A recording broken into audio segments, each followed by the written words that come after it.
All right, let's go inside the Texans. This could be the final time. Well, we'll talk Texans, I guess, in the weeks ahead, but they're going to take a big break after this week's mandatory minicamp. Good to have Aaron Wilson, our insider, in for click2houston.com.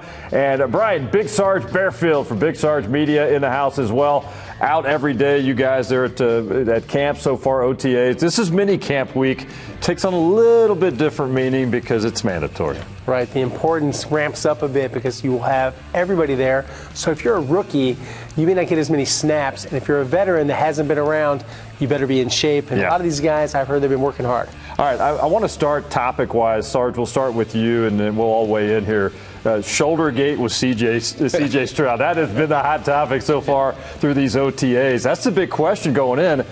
What will we see from C.J. Stroud this week on the 2 available media days we have? I don't think we'll see C.J. Stroud throwing on day 1, and that's only because I don't think that D'Amico wants to have to answer those questions, 2 days in a row. So I think that the second day you'll probably get a chance to see him. That way D'Amico only has to answer the question one time. Yeah, because if he's shut out from that Tuesday and Wednesday when we're allowed to be out there watching, there's going to be so many questions and debates in the coming weeks. I'd like to see it as well. What do you think? I have a slightly different opinion.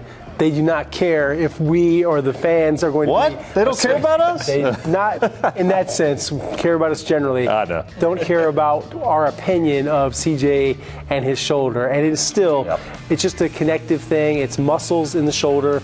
And it was exacerbated by weightlifting combined with throwing, and that's what led to this situation. It is not a big deal. He will be ready for training camp. Good. All right, some storylines coming out so far in the talk points from OTAs as we head into minicamp week. Let's talk Joe Mixon now. An update on his situation, and I know the running back topic in general.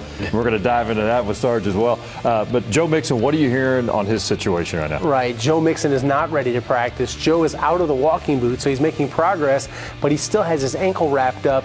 And what I expect is Joe to be ready for training camp. They'll have a ramp-up period because he's missed so much time. But, I don't expect a Joe Mixon or a Dameon Pierce necessarily to do this. And that means lots of Woody Marks, J.J. Taylor, and Dare Ogunbowale. And Nick Chubb, the former Cleveland Browns starter, is coming in for a visit and a physical. If that all goes smoothly, he is expected to be signed to a contract and to be paired in tandem with Joe Mixon. But Nick Chubb, an accomplished running back that is a free agent, and the Texans are interested in signing him, and it's expected to happen.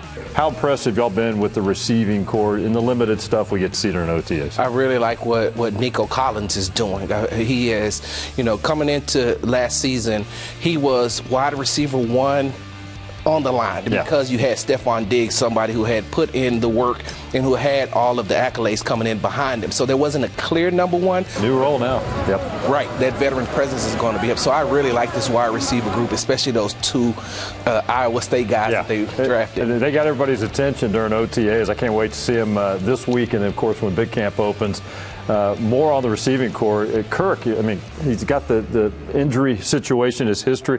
Man, if he could just stay healthy, he should be the perfect fit in this offense. Right. One of the reasons I think he does have the opportunity to stay healthy is a lot of his injuries are sort of freak injuries. Mm-hmm. You're not going to break your collarbone all the time. It's not chronic. It's not like an ankle. It's not like a knee. It's not like something degenerative.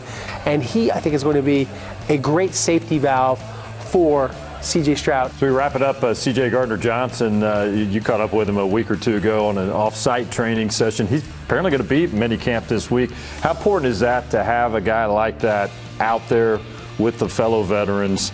He's got a chip on his shoulder. I think he's ready to deliver here with the Texans. Yeah, C.J. Gardner Johnson definitely keeps it spicy. The feud with the Eagles is in full-on mode. And you look at C.J., and he uses this stuff as motivational fuel. I spent about 3 hours with him, and I can tell you, this is a feisty, aggressive guy. And I think he could add this needed edge to an already great defense. What I like what he brings to the table is he has that it seems like him and Kamari Lassiter share the same type of brain when it comes to, just the way that they think and the way that their energy radiates on the field and spreads across everywhere. I think that it was Derek Stingley said in one of his press conferences that, those guys are pretty much the same guy. All right, minicamp week, it's mandatory. We're going to be out there with him on Tuesday and Wednesday. Aaron and Sarge will be there as well. Good stuff. Always good to talk some Texans football, and we'll have more coming up throughout the summer. Appreciate it, guys. Thank you.